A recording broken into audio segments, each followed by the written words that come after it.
নমস্কার শ্রোতা বন্ধুরা, আপনাদেরকে স্বাগত জানাই গল্পের আসরে।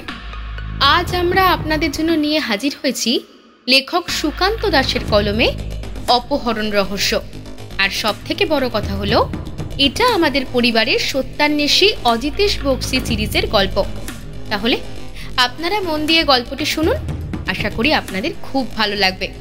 এবং এই সত্যান্বেষী অজিতেশ বক্সী সিরিজের গল্প যদি আরও শুনতে চান তবে কমেন্টে বলতে ভুলবেন না কিন্তু। আর বেশি কথা না বলে এবার শুরু করা যাক আমাদের আজকের নিবেদন।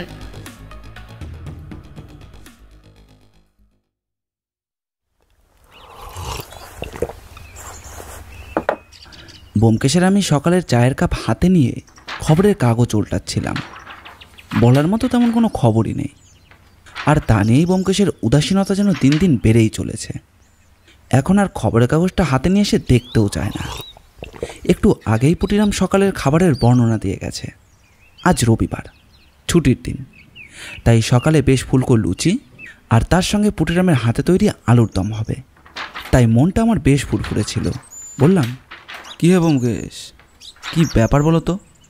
অত মন দিয়ে ওই দলিলটায় তুমি কি পড়ছো? রাখাল দিয়ে গেছে দলিলটা, বুঝলে? আসলে এই একই রকম একটা দলিল এক ভদ্রলোক তৈরি করিয়েছেন, তবে দুটো দলিলের মধ্যে তারিখের পার্থক্য রয়েছে, কিন্তু সামান্য একদিন। ভদ্রলোক মারা গিয়েছেন, এবার কোনটা আসল কোনটা নকল সেটাই বোঝা যাচ্ছে না। দুটো দলিলই কোনো সময় আসল মনে হচ্ছে, আবার কখনো মনে হচ্ছে দুটো দলিলই নকল।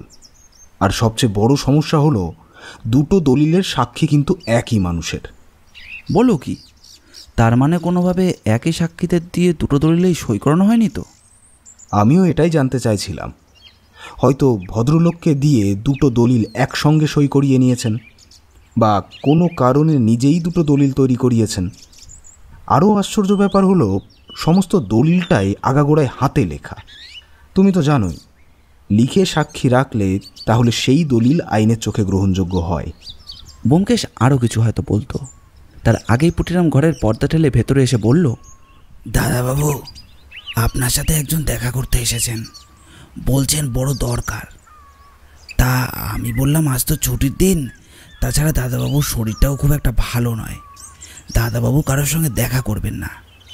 তিনি বললেন তার নাকি খুব জরুরি দরকার।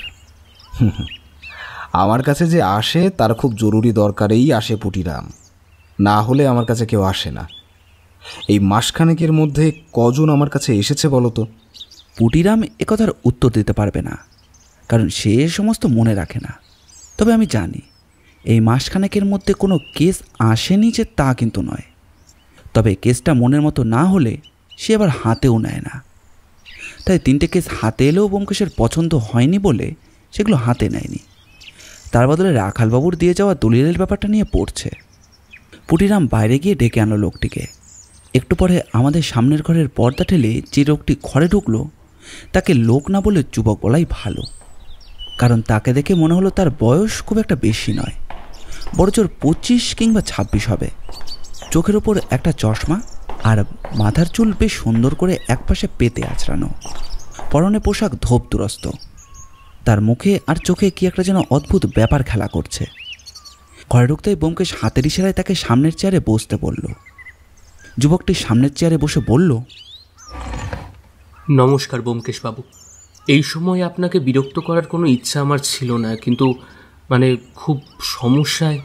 কতদিন ধরে হচ্ছে সমস্যাটা? না আপনি যেমন ভাবছেন তেমন সমস্যা নয়। আসলে যে কি সেটা আমি নিজেও জানি না। আপনাকে গোটা ব্যাপারটা খুলে না বললে আপনি কিছুই বুঝতে পারবেন না। আপনাকে প্রথম থেকে ব্যাপারটা খুলে বলতে হবে।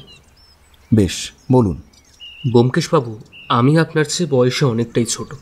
আমায় আপনি বলতে হবে না, আপনি আমায় তুমি করেই বলতে পারেন, তাতে আমার ভালো লাগবে। বেশ মুকুন্দ, তোমার যা বলার আছে তুমি খুলে বলো। মনে রাখবে, একটা কথাও বাদ দেবে না। প্রথম থেকে তোমার যা যা মনে হয়েছে তার সবটাই বলবে। ব্যোমকেশের ইশারায় পুটিরাম মুকুন্দের জন্য জল রেখে গিয়েছিল। মুকুন্দ ঢকঢক করে খানিকটা জল খেয়ে বলতে শুরু করলো। আমি একটা সওদাগরি অফিসে কাজ করি। ওই ধরুন সকাল 9টা নাগাদ বাড়ি থেকে বেরিয়ে পড়ি, তারপর সেখানে সকাল দুপুর পেরিয়ে বিকেল সেখান থেকে বেরিয়ে বাড়ির দিকে ফিরি। সেই সওদাগরি অফিসে আমার বাবা এক সময় কাজ করতেন। সেই সূত্রেই কাজটা জোগাড় করতে পেরেছিলাম। তাছাড়া পড়াশোনা আমি করেছি, তাতেই সুবিধা হয়েছিল। বাড়িতে আমার বৃদ্ধ বাবা মা ছাড়া আর কেউ নেই। কিন্তু ব্যোমকেশবাবু, আমাদের পরিবারের কিংবা আমার এমন অর্থ নেই যে আমায় কেউ কিডন্যাপ করতে পারে। কিন্তু বিশ্বাস করুন, মাত্র 2 দিন আগে এই শুক্রবার সকালে আমি যখন অফিসের জন্য বেরিয়ে পড়েছি তখন আমায় কিডন্যাপ করা হয়েছে। এ কি, তোমায় অপহরণ করা হয়? কিন্তু তাহলে তুমি সেখান থেকে ছাড়া পেলে কি করে? আর তাহলে তো তোমার পুলিশের কাছে যাওয়া প্রয়োজন। আমিও সেটাই ভেবেছিলাম। কাল রাতের বেলা আমি ছাড়া পেয়েছি, কিন্তু বিশ্বাস করুন, কয়েকটা কারণে আমি পুলিশের কাছে যেতে পারিনি। তাই আমি আপনার কাছে এসেছি। গোটা ব্যাপারটাকে আপনাকে না বললে আমি শান্তি পাচ্ছিলাম না। আসলে কি হয়েছে তা আমি নিজেও জানি না। কি হয়েছে মানে? এই তো তুমি বললে যে তোমাকে অপহরণ করা হয়েছিল। তাহলে? ব্যোমকেশ হাত তুলে আমাকে বাধা দিয়ে বলল। মুকুন্দ, বুঝতে পারছি তুমি এমন একটা কিছুর কথা বলতে চাইছো যেটা তুমি নিজেই এখনো ভালোভাবে বুঝতে পারোনি। তাই তুমি সময় নাও, অযথা ভয় পাওয়ার কিছুই নেই। তুমি আস্তে আস্তে সময় নিয়ে সব কথা বলো আমাকে। মনে রেখো, কোনো কিছু না বললে কিন্তু তাতে তোমারই সমস্যা হতে পারে।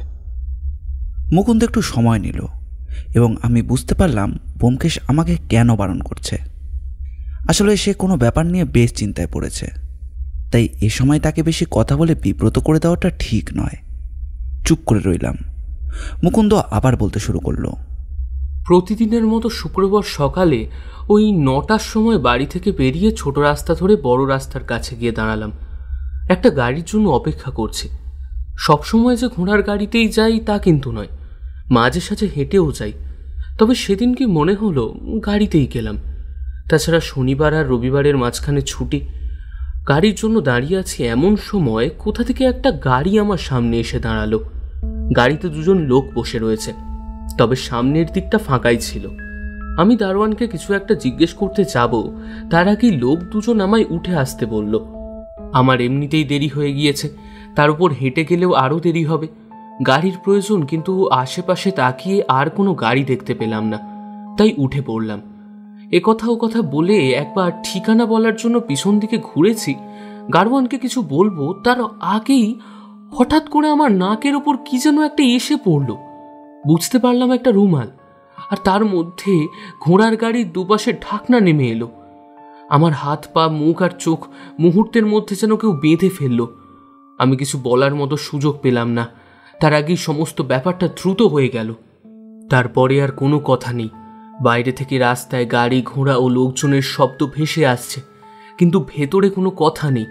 যেন মনে হচ্ছে একটু আগেই যে 2জন বসেছিল তারাও যেন কখন নেমে গেছে। কিন্তু মাঝে মাঝে তাদের পায়ের শব্দ ও ঘোড়ার গাড়ির শব্দ পেয়ে বুঝতে পারছিলাম তারা নেমে যায়নি। গাড়োয়ানের চাবুকের শব্দ, ঘোড়াগুলোর ডাক, সমস্ত কিছুতে বুঝতে পারছিলাম ঘোড়া চলছে। ঠিক কতক্ষণ পরে মনে নেই, তাও হিসাব করলে ঘন্টাখানেক পরে ঘোড়ার গাড়িটা থামল। তারপর আমায় নিয়ে ঢুকলো ওরা। বুঝতে পারলাম একটা ঘরের মেঝের ওপর আমাকে শুইয়ে দেওয়া হয়েছে। আমার হাত আর পায়ের বাঁধন খুলে দিতেই আমি সামনের দিকে হাত বাড়ালাম। ফাঁকা, কিচ্ছু নেই। তাড়াতাড়ি চোখের বাঁধনটা খুলে ফেলার প্রাণপণ চেষ্টা করতে করতে একটা দরজা বন্ধ হওয়ার শব্দ শুনতে পেলাম। তারপরে চোখ খুলতেই দেখতে পেলাম আমি একটা ঘরের মধ্যে এসে পড়েছি। ঘরে মাত্র একটাই জানলা, দরজা আছে কিন্তু সেগুলো বন্ধ। চিৎকার করলাম 2 একবার, কিন্তু তাতে কোনো ফল হলো না। কেউ সাড়া দিল না আমার চিৎকারের শব্দে। জানলার কাছে গিয়ে একবার ধাক্কা দিলাম, দরজায় ধাক্কা দিলাম, কিন্তু কিচ্ছু লাভ হলো না। প্রাণপণে কয়েকবার চিৎকার করার পর শেষে হাল ছেড়ে দিলাম। ঘরের ভেতরে একটা চেয়ার, একটা জলের বোতল, আর সামনে রাখা ছিল একটা বড় মতো কি যেন, আর সাদা একটা কাপড় দিয়ে সেটা ঢাকা। সেদিকে তাকাতে ইচ্ছা করলো না। চেয়ারটা টেনে কোনো রকমে ক্লান্ত হয়ে বসে পড়লাম। কি হচ্ছে আমার সঙ্গে, আর কেন যে আমাকে এভাবে এখানে ধরে আনা হলো কিছুই বুঝতে পারছি না। ঠিক সেই সময় চোখে পড়ল টেবিলের ওপর একটা পাথর দিয়ে চাপা রয়েছে একটা কাগজ। কি মনে হতে কাগজটা হাতে তুলে নিলাম, আর তারপর একটা ধাক্কা খেলাম। জানেন সে কাগজে কি লেখা ছিল? তোমার কোনো ক্ষতি আমরা করব না। তোমার বাবা মা বাড়িতে একা আছে, মাথায় রেখো। যদি তুমি কোনো বেগরবাই করো তাহলে কিন্তু তার মাসুল ওদের দিতে হবে। তোমাকে এখানে কোনো কাজ করতে হবে না, শুধু দিনের বিশেষ বিশেষ কিছু সময় তোমায় ওই টাইপরাইটারে টাইপ করতে হবে। কি টাইপ করতে হবে তা ওখানে লেখা আছে। সকালে 8টা থেকে 8:30 আর বিকেলে 5টা থেকে 6টা। এই দুটো সময় তোমার ওই লেখাগুলো টাইপ করে লিখতে হবে। কথা মতো কাজ করলে খুব দ্রুত তুমি মুক্তি পাবে। ব্যোমকেশবাবু, লেখাগুলো পড়ে যেমন ভয় হলো তেমনই একটু স্বস্তিও হলো। যদি ওদের কথা মতো কাজ করি তাহলে আমায় দ্রুত মুক্তি দেবে বলেছে। এখান থেকে আমি বেরোতে পারবো না। বাইরে আমার মা বাবা সত্যি একা রয়েছে, তাদের যদি কোনো ক্ষতি হয়ে যায়। একটু পরেই ওই দরজাটার দিক থেকে একটা কে যেন ভেতরে এসে ঢুকলো। দেখলাম একটা খাবারের প্লেট, ভাত আর কিছু খাবার সেখানে রয়েছে। তার উপর একটা সাদা রঙের কাগজ, ওতে লেখা রয়েছে, আশা করি আমাদের কথা তুমি শুনবে। যদি সেইভাবে কাজ করো তাহলে 3 দিনের মধ্যে তোমায় আমরা ছেড়ে দেব। আমার জামার পকেটে একটা পেন ছিল। তারপর সেই থালার খাবার খেয়ে থালাটা ওই পথে ফেরত দিলাম। তার সঙ্গে সঙ্গে দিয়ে দিলাম ওই কাগজটা। আচ্ছা, তোমায় যখন খাবারের প্লেট আর কাগজটা কেউ দিয়েছিল তখন তুমি তাকে দেখতে পাওনি? দরজাটা বেশ শক্ত কাঠের, আর তাছাড়া একটা ব্যাপার আমি বুঝতে পেরেছিলাম, ওই দরজা জানালা বেশ মজবুত। তাছাড়া ঘরের ওপরের দিকে ঘুলঘুলি ছাড়া হাওয়া আসার আর কোনো পথ নেই। আর বাবা মায়ের কথায় আমি বেশ ভয় পেয়ে গিয়েছিলাম, তাই আমি আর কোনো চেষ্টাই করিনি। তারা আমায় বলেছিল 3 দিন পর ছেড়ে দেবে। বিশেষ বিশেষ সময়ে ওই টাইপরাইটারের মতো কিছু কাজ করতে হবে। আর এমন কি কাজ, তাই রাজি হয়ে গেলাম। কথাবার্তা চলতো ওই কাগজের টুকরোর মাধ্যমে। সেদিন বিকেলের দিকে 1 ঘন্টা আমায় টাইপ করতে হলো। টাইপরাইটারটা বেশ পুরনো, টাইপ করতে গেলে খটখট শব্দ হয়। তাছাড়া আমার কাজ এটাই, তাই খুব একটা অসুবিধা হলো না। টাইপরাইটার পুরনো হলেও বেশ মজবুত রয়েছে এখনো। একটা সাদা কাগজে বাংলা হরফে ঠিক একটা গল্প না অন্য কিছু লেখা ছিল, বুঝতে পারছিলাম না। যেমন ছিল তেমন টাইপ করতে লাগলাম। লোকগুলোর বুদ্ধির তারিফ না করলে কিন্তু পারলাম না, সত্যি বলছি। কারণ সকালে 8 ঘন্টার বিকেলে 1 ঘন্টা করে টাইপ করলে এই সমস্তটুকু শেষ করতে আমার 3 দিনই সময় লাগতো। বিকেলের দিকে টাইপ শুরু করে টাইপ করে চলেছি, এমন সময় মনে হলো সে দরজার কাছে কেউ একজন এসে দাঁড়িয়েছে। তাই কাজ শেষ করে উঠে পড়ে দরজার কাছে গেলাম। আস্তে আস্তে বললাম, আমি তো তোমাদের সমস্ত কথা শুনছি, আর আমায় তোমরা ছেড়ে দেবে তো? আমার বাবা মায়ের কোনো ক্ষতি করবে না তো? একটু পরেই দরজার নিচ থেকে একটা কাগজের টুকরো ভেতরে এসে পড়ল। তাতে লেখা রয়েছে, তোমার কাজে আমরা খুশি হয়েছি। তোমার বাবা মার কোনো ক্ষতি হবে না এবং কথা দিচ্ছি 3 দিনের মধ্যে তুমি মুক্তি পাবে। রাতে মাংস হচ্ছে আজকে। অদ্ভুত, অপহরণকারীরা অপহরণ করে নিয়ে গিয়ে রান্নার খবর দিচ্ছে, তাও আবার মাংস রান্না করে খাওয়াচ্ছে। মুকুন্দের মুখে এতক্ষণে একটা অদ্ভুত হাসি ফুটে উঠল। যারা আমায় অপহরণ করেছিল তারা সত্যিই সে রাতে আমাকে মাংস খাইয়েছিল ব্যোমকেশবাবু। আর মিথ্যে কথা বলবো না, সে রান্না ছিল সত্যিই অপূর্ব। প্রায় 2 দিন আমি সেখানে ছিলাম, শুক্রবার এবং শনিবার। ওই 2 দিন ওদের কথা মতো সকালে 8 ঘন্টা আর বিকেলে 1 ঘন্টা টাইপ করেছিলাম টাইপরাইটারে। আজকের 3টা টাইপ করলে হয়তো সম্পূর্ণ হয়ে যেত, কিন্তু সেটা আর করতে হলো না। কাল রাতের বেলা খাওয়া দাওয়া করে নিচে একটা লম্বা কাগজ পেতে শুয়েছি। সে কাগজটাও ওদের সঙ্গে কথা বলেই জোগাড় করেছিলাম। ওরা কিন্তু মুখে কোনো কথা বলছিল না, যা হচ্ছিল সবটাই কাগজে লিখে। ওরা ওটা দিয়েছিল আমার শোয়ার জন্য, না হলে ঘুমোতে হবে তো। আর ওই 2টো সময় ছাড়া সারাদিন কোনো কাজ নেই। তবে কাল রাতের বেলা ওরা আবার এলো। সন্ধ্যার পর ঘরের ভেতরে কাজ করার জন্য একটা আলো দেওয়া হয়েছিল। ওরা দরজার কাছে এসে দাঁড়িয়ে কাগজটা আমায় দিল। বুঝতে পারলাম আমায় এখান থেকে চলে যেতে হবে, কিন্তু আমি যেন কোনো শব্দ না করি। শব্দ করলে সমস্যা হতে পারে আমার, কারণ ওদের কাছে রিভলভার আছে। দরজা খুলে আমার মাথায় একটা কালো কাপড় পরিয়ে দেওয়া হলো। আমার ঠিক কোমরের কাছে একটা রিভলভার ধরল কেউ। আমি কোনো কথা বলার সুযোগ পেলাম না। ওদের সঙ্গে হাঁটতে হাঁটতে বেরিয়ে পড়লাম। বাইরের অন্ধকার এইটুকুনি বুঝতে পেরেছিলাম, কারণ ঘুলঘুলি দিয়ে চাঁদের অল্প আলো ভেতরে আসছিল। আবার সেই ঘোড়ার গাড়িতে করে যখন রাস্তায় নামলাম তখন বুঝতে পারলাম ওরা আমার হাত খুলে দিয়েছে। তবে হাত দিয়ে মুখের কাপড়টা খুলতে বেশ খানিকটা সময় লাগলো। ততক্ষণে জায়গাটা ফাঁকা। দেখলাম বাড়ির কাছে ছোট রাস্তাটার কাছে ওরা আমায় নামিয়ে দিয়ে গেছে। একটু হেঁটে গেলেই আমার বাড়ি। আমি আর দেরি করলাম না, তাড়াতাড়ি বাড়িতে চলে গেলাম। তবে একটা ব্যাপার ব্যোমকেশবাবু, সেদিন যে ব্যাগটা আমার সঙ্গে ছিল সেটা এই কদিন আমার কাছে ওরা দেয়নি, কিন্তু আমায় নামিয়ে দেওয়ার পর সেই ব্যাগ আমায় দিয়ে গেছে। হঠাৎ করে কি এমন প্রয়োজন পড়লো ওদের যে আমাকে এভাবে নিয়ে গেল, সেটা আমি বুঝতে পারছিলাম না। আচ্ছা, তুমি কি একটা টাইপ করেছিলে বললে, সেটা কি ছিল? প্রথমে আমি ভেবেছিলাম যেটা টাইপ করছি সেটা হয়তো গুরুত্বপূর্ণ কিছু একটা, কিন্তু একটা গোটা দিন 1.5 ঘন্টা কাজ করার পর বুঝলাম আসলে তা নয়।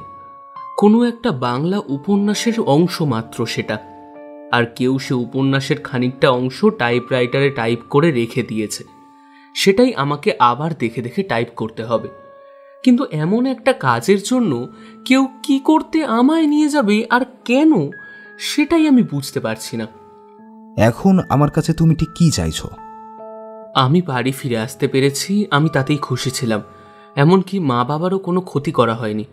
কিন্তু আমার বাবা একথা মানতে চাইছেন না যে আমায় কিডন্যাপ করা হয়েছিল কিন্তু কোনো ক্ষতি করা হয়নি। তিনি বারবার বলছেন এর পিছনে নিশ্চয়ই কোনো কারণ আছে। অকারণে উপন্যাসের সামান্যটুকু কপি করার জন্য ওরা আমায় এভাবে অপহরণ করে নিয়ে যাবে না। ওরা চাইলে যে কোনো কারোর কাছ থেকে সেটা করিয়ে নিতে পারত। আমাকে অপহরণ করেছে, তার মানে নিশ্চয়ই কোনো কারণ তো আছে। এটা তো আমারও মনে হচ্ছে মুকুন্দ, নিশ্চয়ই কোনো কারণ আছে। অকারণে এতটা ঝুঁকি ওরা নেবে কেন?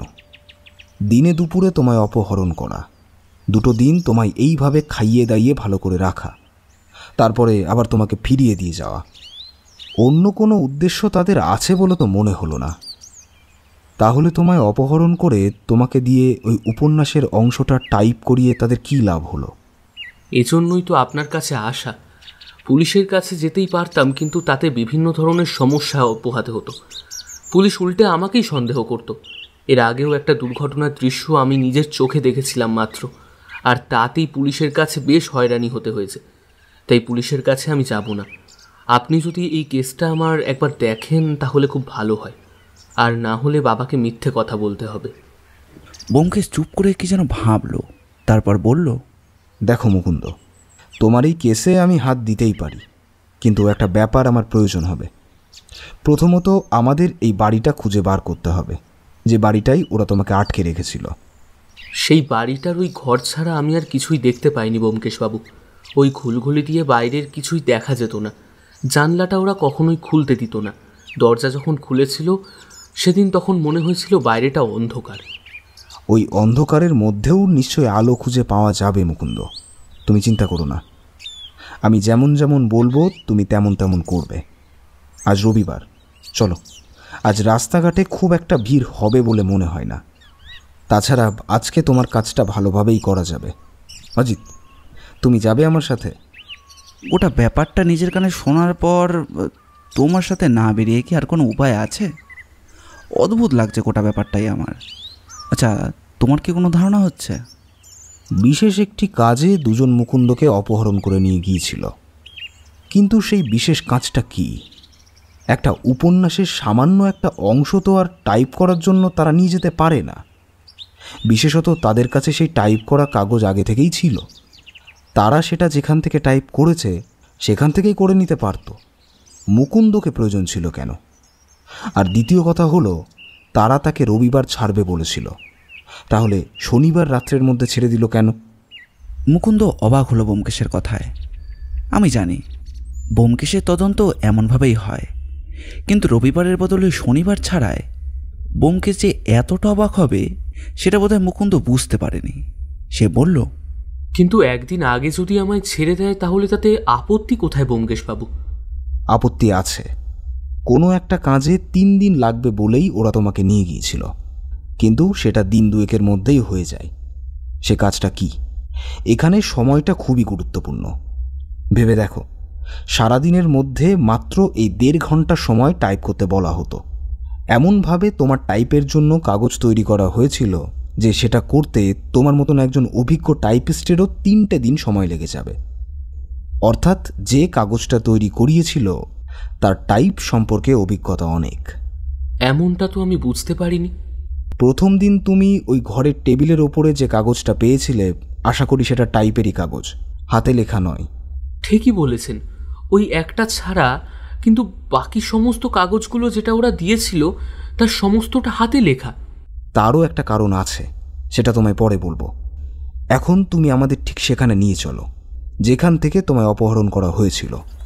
ঠিক যেখান থেকে তুমি ঘোড়ার গাড়িতে উঠেছিলে সেখানে নিয়ে যাবে, চলো। ব্যোমকেশ একটা ঘোড়ার গাড়ির ব্যবস্থা করেছিল। সেই গাড়িতেই আমরা চলতে লাগলাম মুকুন্দের সাথে। শুক্রবার সকালে ঠিক যেখান থেকে মুকুন্দ গাড়িতে উঠেছিল সেখানকার উদ্দেশ্যে রওনা হলাম। এখানেই দাঁড়িয়েছিলাম সেদিন আমি। ওই যে উত্তরের দিকে যে রাস্তাটা গিয়েছে সেই রাস্তা ধরে সামনের দিকে যাওয়ার কথা। সেদিকেই দুপা হাঁটতে হাঁটতেই ঘোড়ার গাড়িটা ঠিক এই ডান পাশে এসে দাঁড়িয়েছিল। ব্যোমকেশ ভালো করে সামনের রাস্তাটার দিকে তাকালো। রাস্তাটা সোজা চলে গেছে অনেক দূর পর্যন্ত। এখনও বেশ কিছু লোকজন এবং একটা ঘোড়ার গাড়ি এদিক ওদিক ছড়িয়ে রয়েছে। ব্যোমকেশ যেন কিছু একটা ভাবল, তারপর বলল, তুমি বলেছ ঘোড়ার গাড়িতে করে তুমি বেশ খানিকটা এগিয়ে গিয়েছিলে, তারপরে তোমার মুখে ওরা রুমাল চেপে ধরেছিল। ঠিক কতটা গিয়েছিলে মনে আছে? ঠিক কতটা গিয়েছিলাম সেটা মনে নেই, তবে ওই বাঁকটার কাছ অবধি গিয়েছিলাম সেটা মনে আছে। তখন একবার আমি বাইরের দিকে তাকিয়েছিলাম, বাঁ দিকে ওই বাঁকটা ছিল। তারপরই বোধ হয় ব্যোমকেশ একটা ঘোড়ার গাড়ি ডাকলো। তারপর ঘোড়ার গাড়িতে আমরা উঠে বসলাম। ঘোড়ার গাড়ির চালককে ব্যোমকেশ বলে দিল সে যা বলবে তাই করতে হবে। যতটা তার ভাড়া তার প্রাপ্যের চেয়ে সে বেশিই পাবে। ঘোড়ার গাড়ির চালক আর কিছু বলল না। আর তুমি ঠিক সেইখানেই বসো যেখানে সেদিন বসেছিলে। আমি আর অজিত মনে করো সেই দুইজন লোক। আচ্ছা, ওই বাঘটা পেরিয়ে চলো।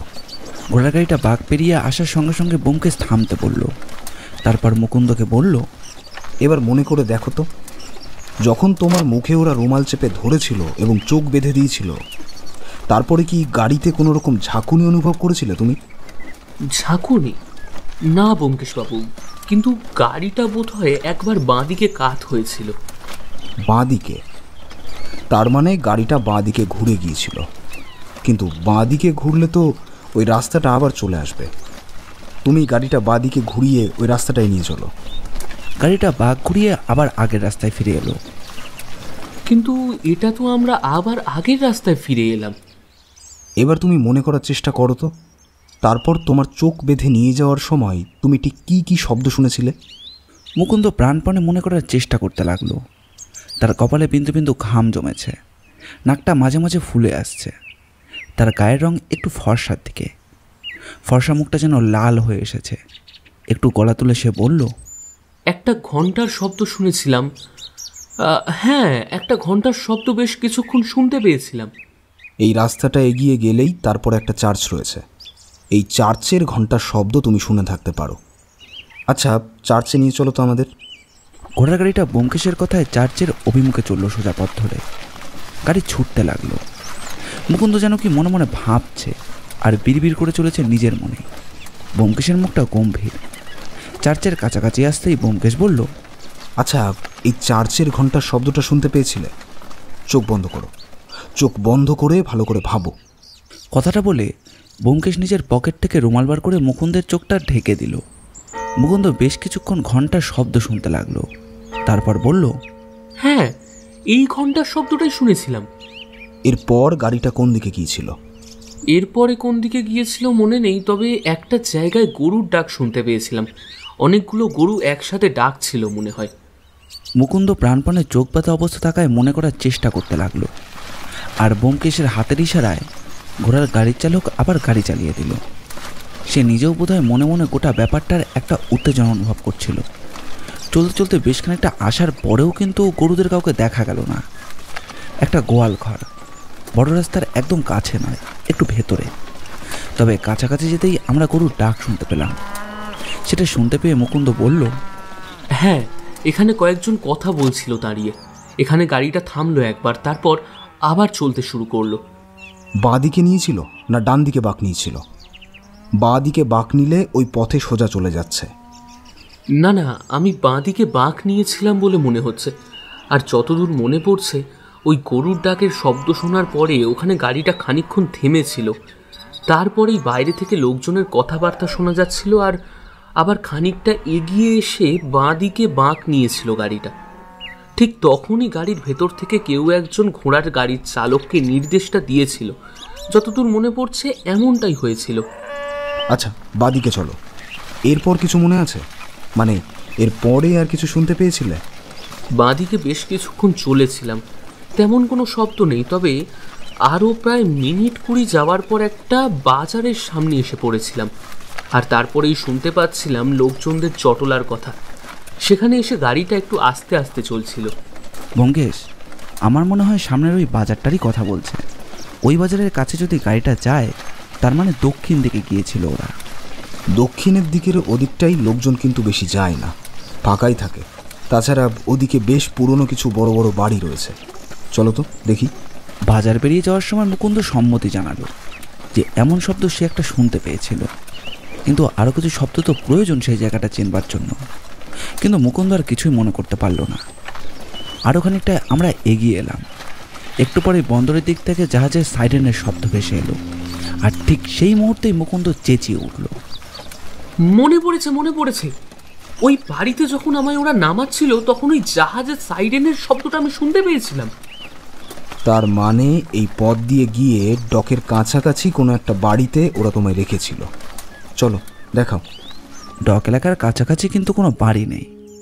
বেশ খানিকটা দূরে একটা পাড়া শুরু হয়েছে। সেখানে জাহাজের নাবিকেরা, বিশেষত এখন যারা জাহাজে কাজ করতে পারে না তারাই থাকে। সেখানে বাড়িগুলোও বেশ পুরনো। অনেক আগেই বাড়িঘরগুলো তৈরি করা হয়েছিল। এখন সেগুলো কোনো রকমের মেরামতির কাজ চলছে। সেখানে পাশাপাশি বেশ কয়েকটা বাড়ি, কিন্তু এটার মধ্যে কোন বাড়িতে যে মুকুন্দকে রাখা হয়েছিল তা তো মুকুন্দের পক্ষে বোঝা সম্ভব নয়। আমরা সেই রাস্তা ধরে হাঁটতে লাগলাম। মুকুন্দ আর কিছুই বলতে পারল না, তবে এমন একটা জায়গায় যে সে এসেছিল সেটাই বলল। ব্যোমকেশ একটা কাজ করলো, আশেপাশের সমস্ত বাড়িতে খোঁজ খবর নিতে লাগলো। প্রতিটি বাড়ির দরজায় ধাক্কা দিয়ে খোঁজ নিতে লাগলো যে সেই বাড়িতে ভাড়া পাওয়া যাবে কিনা, আর সেই ফাঁকে বাড়ির ভেতরটা একবার দেখেও নিচ্ছিল। এভাবে পাশাপাশি কয়েকটা বাড়িতে ঘোরার পর একটা বাড়ির দরজা খুলতেই কাজের লোক গোছের কেউ একজন বেরিয়ে এলো। ব্যোমকেশ ভাড়া বাড়ির কথা জিজ্ঞাসা করেছিল। লোকটা যেন রেগে উঠল, বলল, না না, এখানে কোনো বাড়ি ভাড়া দেওয়া হবে না। এ বাড়ি যতবার ভাড়া দেওয়া হয় ততবারই সমস্যা। যেন কথাটা ধরে নিয়েই ব্যোমকেশ বলল, ক্ষমা করবেন, মানে এই বাড়িতে কি সমস্যা হয়েছে? যদি আমায় একটু খুলে বলেন। আপনাকে কেন বলতে যাব? আপনি কে? আমি ব্যোমকেশকে যে কবার অম্লান বদনে মিথ্যা কথা বলতে দেখেছি, এটাকেও তার মধ্যে ধরে নিতে হলো। আসলে আমরা পুলিশের লোক, একটা অতি গোপন ব্যাপারে খোঁজখবর নেওয়ার জন্য এখানে এসেছি। এখানে একটা বাড়িতে 2 দিন আগে 2জন লোককে দেখা গেছে। তারা দুজনেই অপরাধী। তাদের খোঁজেই আমরা এখানে এসেছি। ব্যোমকেশের কথা শুনে লোকটা একটু অবাক হয়ে আমাদের দিকে তাকালো, তারপর বলল, আপনারা পুলিশের লোক? সত্যি বলছেন তো? আপনার যদি এতে কোনো আপত্তি থাকে তাহলে আমি নয় ঘণ্টাখানেক পরে পুলিশের পোশাক আর পুলিশদের নিয়ে আসছি। আসলে পুলিশের পোশাক পরা না থাকলে সত্যিই পুলিশ বলে ভাবতে খুব অসুবিধা হয়, তাই না? না, মানে আসলে ব্যাপারটা তেমন নয়। একটা ঘটনা ঘটেছে। আচ্ছা, আপনারা ভেতরে আসুন, আমি বাবুকে ডেকে দিচ্ছি। কথা বলে লোকটা আমাদের 3 জনকে ঘরের ভেতরে নিয়ে গিয়ে বসালো। ওপরের দিকে উঠে গেল কাকে যেন ডাকতে। আমি আস্তে আস্তে বললাম, কি ব্যাপার বলো তো ব্যোমকেশ, হঠাৎ এই বাড়িতে এসে ঢুকলে কেন? ব্যোমকেশ আমার কথায় উত্তর না দিয়ে মুকুন্দর দিকে দেখিয়ে দিল। তাকিয়ে দেখি মুকুন্দ এদিক ওদিক তাকিয়ে কি একটা যেন দেখছে। আমি বললাম, কি হলো মুকুন্দ, কি দেখছো? কিছু না, মানে ঘরগুলো কেমন চেনা চেনা লাগছে। যদি এমন একটা ঘরে তুমি বন্দি থাকো তাহলে কিন্তু সমস্যা, কারণ এখানে প্রতিটা বাড়ি কিন্তু একই রকমভাবে তৈরি। আসলে ডকের কাছাকাছি নাবিকদের থাকার জন্য ওই দোতলা বাড়িগুলো আগে ব্যবহার করা হতো। এখন রিটায়ার করা নাবিকরা এখানে থাকে। এর প্রতিটা ঘর একই রকম। তুমি যে ঘরে বন্দি ছিলে সেই ঘর আর এই ঘর একই রকম লাগছে, তাই না? তার মানে আমি এখানে কোথাও বন্দি ছিলাম? আমার যতদূর মনে হচ্ছে তুমি এখানে কোথাও না, এই বাড়িটাতেই বন্দি ছিলে। দেখলে না, প্রথমে ঢোকার সময় কাজের লোকটা কি বলল? এই বাড়িটা ভাড়া দেওয়া যাবে না। বিশেষ করে কোনো কারণে তারা ভীষণভাবে চিন্তিত হয়েছে। সেই কারণটাই আমি জানতে চাই। একটু পরেই ওই লোকটি নেমে এলো, তবে তার সঙ্গে আরও একটি লোক নেমে এলো। গায়ের ওপর একটি জামা চাপাতে চাপাতে তিনি নিচে নেমে এসেছিলেন। তার পরনে একটা পাজামা, তবে তার চেহারাটা রোদে ঝলসে যাওয়ায় একটু তামাটে রঙের, মাথার চুল কম, চোখের দৃষ্টি একটু কম বলেই মনে হলো। আগে লোকটি তার হাত ধরে আস্তে আস্তে নিচে নামিয়ে নিয়ে এলো। নিচে নেমে আগের লোকটি বলল, এই হলো এই বাড়ির মালিক, আমার বাবু আপনাদের সঙ্গে কথা বলতে চায়। ব্যোমকেশ উঠে নমস্কার করতেই অপর প্রান্ত থেকে অন্য লোকটি বলল, আমি চোখে ভালো দেখতে পাই না, তবে আপনারা পুলিশের লোক শুনে আমি নিচে নামতে বাধ্য হলাম। দেখুন তো কি অবস্থা হয়েছে। মাত্র 2 দিন আগে, না 2 দিন না 3 দিন আগে দুজনকে ঘর ভাড়া দিয়েছিলাম, ওপরের ওই পাশাপাশি 2টো ঘর। ওরা বলল ওরা কি কাজে এখানে এসেছে, এখানে থাকতে চায়, তাই আমার কাছে এলো। আমিও দেখলাম ওপরের ঘরগুলো ফাঁকাই থাকে। আমি নিচের ঘরে থাকি, পাশের ঘরে থাকি। আমার কাজের লোকটিও আমার সব কিছুর খেয়াল রাখে, তাই ওকে নিজের ঘরেই রাখি। তাই ভাবলাম ওই ওপরের ঘরটা ভাড়া দিয়ে দিই। এখন দেখি সেই ওপরের ঘরে দেয়াল ভর্তি ফুটো। ঘরের একদিকে গোটা দেওয়ালটাতেই এমন ফুটো, কিন্তু তারা কালকে রাতেই কোথায় যেন চলে গেছে। তাদের ব্যাগপত্র কিছুই ঘরে নেই। 1 মাসের ভাড়া তারা আগেই দিয়েছিল, কিন্তু আমার দেয়ালটা ফুটো করে যে অবস্থা করে দিয়ে গেছে, সেটা সারাই করতেও তো বেশ কিছু টাকা পয়সা খরচা হবে। মাত্র বছর 3 আগে ওটা সারাই করেছিলাম, আবার সারাই করতে হবে।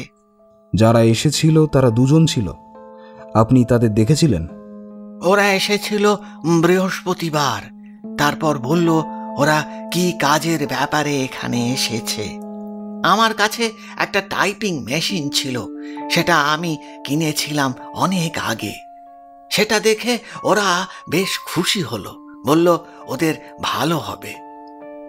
ওদের মধ্যে একজনের টাইপিং শেখার নাকি খুব শখ। বেশ কিছু কাগজপত্র ওরা কিনে নিয়ে এলো, আর তারপর টাইপিং শিখবে বলল। কিন্তু আমি এই 2 দিন, এই শুক্রবার থেকে কাল পর্যন্ত না বাড়িতে ছিলাম না। একটা কাজে গেছিলাম পাশে শহরে, সেখান থেকে লোক এসেছিল আমায় ওই নিয়ে যেতে। আজ সকালেই দিয়ে গেছে। কিন্তু আমার এই কাজের লোকটি ছিল, কাজের লোকটি তাদের সব কিছু দেখাশোনা করত। তবে তারা কোনো কিছুই না বলে শুধু শুধু আমার একটা ঘরের দেওয়াল ফুটো করে দিয়ে এভাবে কেন চলে গেল? হ্যাঁ, সেটাই তো আমি বুঝতে পারছি না। আচ্ছা, 3 বছর আগেই আপনি এই ঘর সারাই করেছিলেন, তাই না? মেরামত করেছিলেন না নতুন করে তৈরি করিয়েছিলেন? দেয়ালগুলো একদম ভেঙে পড়েছিল, তাই সেগুলো নতুন করে আবার মেরামত করা হয়েছিল। হ্যাঁ, ওই 3 বছর আগেই হবে। হ্যাঁ, কেন বলুন তো? ব্যোমকেশ কি যেন ভাবলো চুপ করে, তারপর মুকুন্দের দিকে তাকিয়ে বলল, ওপরের ঘরটা একবার দেখে আসবে নাকি মুকুন্দ? যে ঘরে টাইপরাইটারটা আছে সেই ঘরটা। কথাটা শুনে মুকুন্দের মুখটা কেমন যেন ফ্যাকাশে হয়ে গেল। এরপর আমরা সবাই মিলে উপরে উঠে এলাম। 2 তলায় এবং 1 তলায় পাশাপাশি 2টো ঘর। 2টো ঘরের দরজাই এখন বন্ধ। একটা ঘরের দরজার কাছে এগিয়ে এলো ওরা। মুকুন্দ চিৎকার করে বলল, এই তো দেওয়ালটা, এই দেওয়ালের কাছেই আমি দাঁড়িয়েছিলাম। মুকুন্দের কথা শুনে সেই কাজের লোক আর নাবিক দুজনেই যেন অবাক হলো। নাবিক বলল, কি হয়েছে বলুন তো? আর আপনারা তো এই পুলিশের লোক বললেন, কিন্তু এখন উনি কি বলছেন? হ্যাঁ, আপনারা কি কারণে এখানে এসেছেন? আর আমার কাছে যারা ভাড়া থাকতে এসেছিল তারাও কি কোনো অপরাধ করেছে? অপরাধ তো তারা করেছে। এই ছেলেটিকে তারা অপহরণ করেছিল, তারপর আপনার ঘরের 2 তলায় তাকে পরপর 2টো দিন আটকে রেখেছিল। তাকে দিয়ে বেশ কিছু কাগজপত্রও টাইপ করিয়েছিল। আর শুধু তাই নয়, আপনার ঘরের দেয়ালে যে ছিদ্রগুলো করে রেখে গেছে সেটাই তো অপরাধ। কিন্তু আমার মনে হচ্ছে এর চেয়ে কোনো বড় অপরাধ একটা হয়েছে। আচ্ছা, যাদের আপনি ভাড়া দিয়েছিলেন তাদের দেখলে আপনি চিনতে পারবেন? নিশ্চয়ই চিনতে পারবো। দুজনেই বেশ লম্বাটে চেহারার, তবে ওই পরিষ্কার করে কামানো গাল, মাথার চুল ছোট ছোট করে ছাঁটা, দেখে তো মনে হচ্ছিল কোনো পুলিশ কিংবা এমন কিছুতেই কাজকর্ম করে মনে হয়। চেহারা দেখেও তো তাই মনে হলো। অপরাধী আর পুলিশের চেহারার মধ্যে পার্থক্য কিন্তু শুধুমাত্র ইউনিফর্মটাই। আচ্ছা, আপনার জবানবন্দি কাজে লাগতে পারে পরে। এবার আমায় গোটা ঘটনাটা বলুন। কোন ঘটনা? লোকগুলো দেয়াল ফুটো করে তারপর কাল রাতে এখান থেকে পালিয়ে গেছে, কিন্তু আপনি কখন বুঝতে পারলেন ব্যাপারটা? ওই ভোরবেলার দিকে আমার কাজের লোকটা দেখেছিল, তারপরে সকালে আমি ফিরতে আমাকে বলল। কি করব বুঝতে পারছি না। আসলে এসব ব্যাপার বাইরে জানাজানি হলেও তো ঝামেলা। আবার নতুন করে রিপেয়ার করা, তারপর ওপরের ঘরে কাউকে থাকতে দিয়েছি, এটাও পরে জানাজানি হলে তো সমস্যা হবে। বুঝতেই পারছেন, আসলে এখনো রিটায়ার করে গেছি, টাকা পয়সা হাতে খুব একটা বেশি নেই। তাই এভাবে যদি ওই 2 পয়সা হাতে আসে, হ্যাঁ সেটাই ভেবেছিলাম। কিন্তু শেষ পর্যন্ত বোধহয় জেল খাটা আসামিদের আপনি জায়গা করে দিয়েছিলেন। জেল খাটা আসামি? বলেন কি? আমি তো কিছুই বুঝতে পারছি না। এসব কি হয়েছে আমার বাড়িতে? কিন্তু আমি বুঝতে পারছি। দেখুন, আজ থেকে প্রায় 3 বছর আগে শহরের একটা সোনার দোকানে ডাকাতি হয়েছিল। ডাকাত ছিল 2 জন।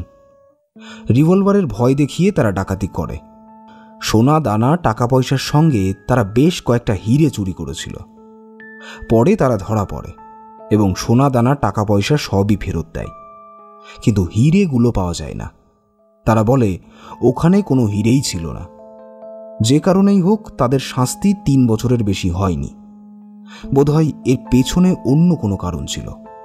হিরেগুলো তারা এমন কোথাও রেখেছিল যেখানে আবার তারা গিয়ে সেগুলো ফেরত আনতে পারে। যতদূর আমি জানি, পুলিশ সেই সময় এক ডক এলাকার থেকে তাদের উদ্ধার করেছিল।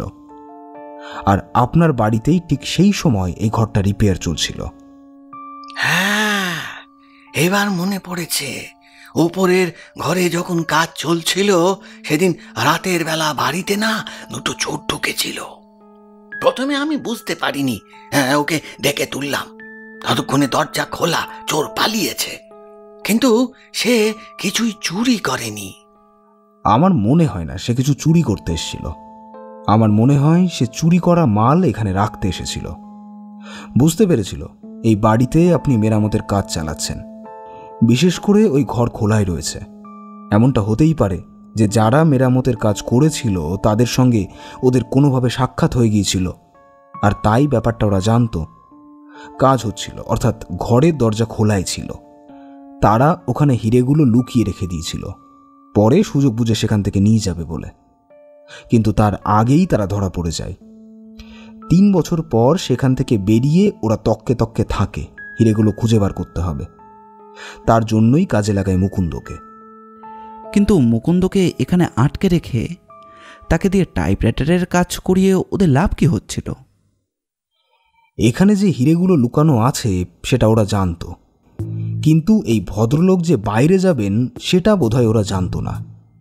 ওরা এখানে আসার পরে ভেবেছিল সময় সুযোগ বুঝে হিরেগুলো বার করবে, তাই মাসখানেকের জন্য বাড়িটা ভাড়া নিয়েছিল। ওরা এখানে থাকার পর থেকেই এমনটা হয়। তারপরে যখন উনি সকালে চলে গেলেন, ওরা বেরিয়ে পড়ল কাউকে একটা আনার জন্য। বোধহয় ঘোড়ার গাড়িতে মুকুন্দ ওঠার পরে এমন কিছু কথা বলেছিল যাতে মুকুন্দ একজন টাইপিস্ট সেটা ওরা বুঝতে পারে, এবং সেই কারণেই মুকুন্দকে ওরা নিয়ে আসে। সকালে যে সময়টা তোমার নামটা কি যেন? তুমি নিশ্চয়ই সকালের দিকে এবং বিকেলের দিকে দোতলায় যেতে। লোকটি বলল তার বাতের ব্যথা রয়েছে, তাই সে উপরে যেতে পারে না। সমস্ত ব্যবস্থা নিচেই ছিল। উপরের ঘরগুলো একরকম ফাঁকাই থাকতো, তাই সকালের দিকে একবার আর বিকেলের দিকে একবার যেত। ব্যোমকেশ বলল, ঠিক যে সময়গুলোতে তুমি ওখানে যেতে, ঠিক সেই সময়ে ওরা মুকুন্দকে ওই টাইপরাইটারের কাজ করতে বলেছিল। ঠিক ওই সময়গুলোতেই মুকুন্দ টাইপিংয়ের কাজটা করত, আর তাই রঘুর মনে হতো ওদের মধ্যে কেউ একজন কাজ করছে। ওরা চাইছিল যত দ্রুত সম্ভব কাজটা শেষ করার। ওপরের ঘরে রঘু খুব একটা যেত না, তাই সেই ফাঁকে ওদের একজন ওই ঘরের দেওয়ালগুলো ফুটো করে তাদের হিরে খুঁজে চলেছিল। 3 বছর আগে লুকিয়ে রাখা হিরে ঘরের দেওয়াল থেকে খুঁজে বার করাটা খুব একটা সহজ কাজ নয়। সেটা খোঁজার জন্য ওরা বাড়িটা 1 মাসের জন্য ভাড়া নেয়, যাতে 1 মাসের মধ্যেই ওরা সমস্ত কাজটা করে ফেলতে পারে। কিন্তু আমার মনে হয় এরা খুব একটা তাড়াতাড়ি কাজটা করে ফেলতে পেরেছিল, তাই মুকুন্দকে ওখান থেকে সরিয়ে নিয়ে যায় ওরা। এই সুযোগটাই কাজে লাগিয়েছিল ওরা। ওরা বোঝাতে চেয়েছিল এদের মধ্যে একজন টাইপরাইটারের কাজ করছে, আর একজন হয়তো রঘুকে চোখে চোখেই রাখত। রঘু, তুমি ওদের মধ্যে দুজনকেই সবসময় দেখতে পেতে? তার মানে ওরা একজন একজন করে ওই ঘরে ঘরে খুঁজে বেড়াতো, আর আরেকজন থাকতো বাইরে।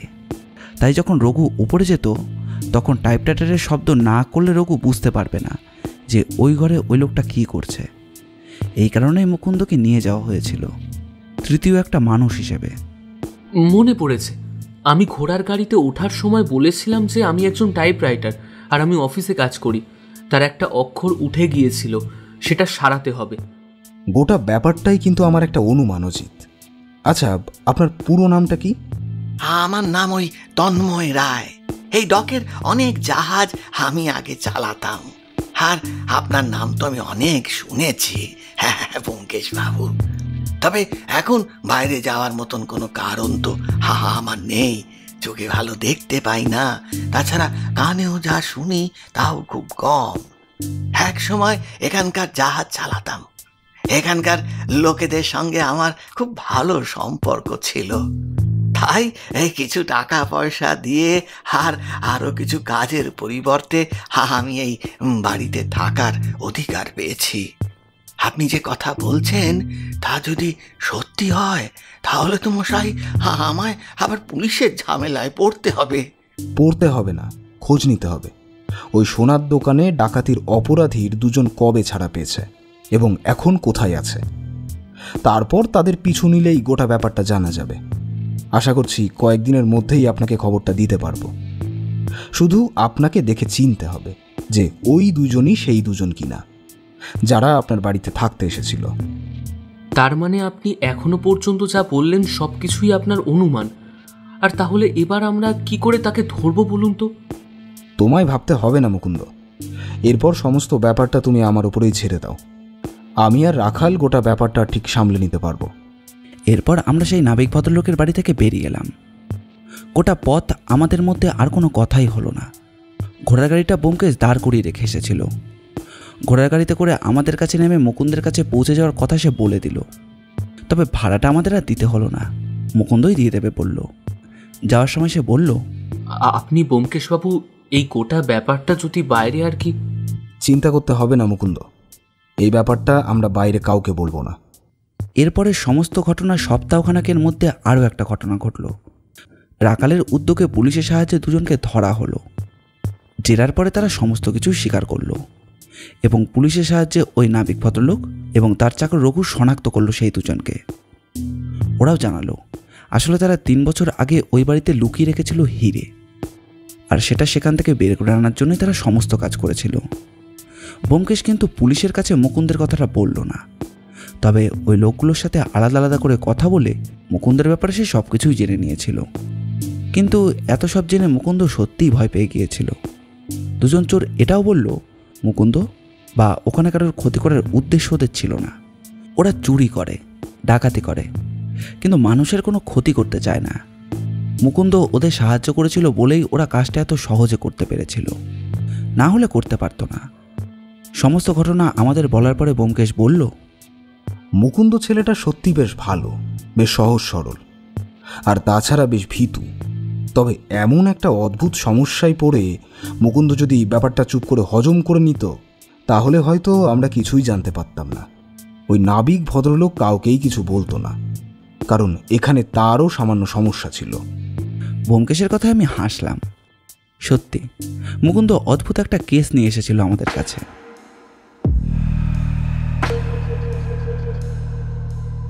আপনারা এতক্ষণ শুনছিলেন লেখক সুকান্ত দাশের কলমে অপহরণ রহস্য। তাহলে কেমন লাগলো আজকের নিবেদন? কমেন্ট করে জানাতে কিন্তু একেবারেই ভুলবেন না। আর প্রতি সপ্তাহে এরকম আরও সুন্দর সুন্দর গল্প শুনতে আমাদের চ্যানেলটি সাবস্ক্রাইব করে আমাদের পাশে থাকবেন। অসংখ্য ধন্যবাদ।